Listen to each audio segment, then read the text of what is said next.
Il existe une loi invisible, une force silencieuse qui permet de transformer une poignée d'euros en une fortune colossale. Une force utilisée par les riches depuis des siècles et que tu n'as sûrement jamais apprise à l'école. Cette force, c'est tout simplement la puissance des intérêts composés. Aujourd'hui, je ne vais pas te raconter simplement ce que c'est, je vais un peu te raconter son histoire, comment on s'est rendu compte des intérêts composés.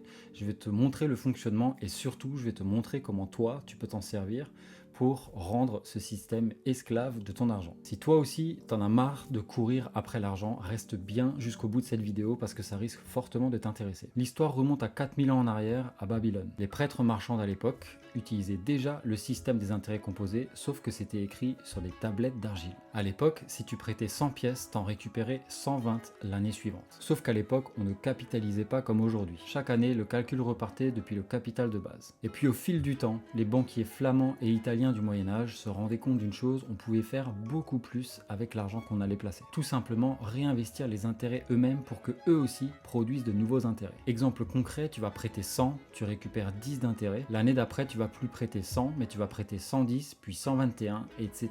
etc. Et en comprenant ce principe, il venait tout simplement d'inventer le principe des intérêts composés. Et là, c'est pas simplement de la finance, c'est une révolution mentale. Et ce que les banquiers du XVIIe siècle avaient compris, les empires financiers l'utilisent encore aujourd'hui tous les jours.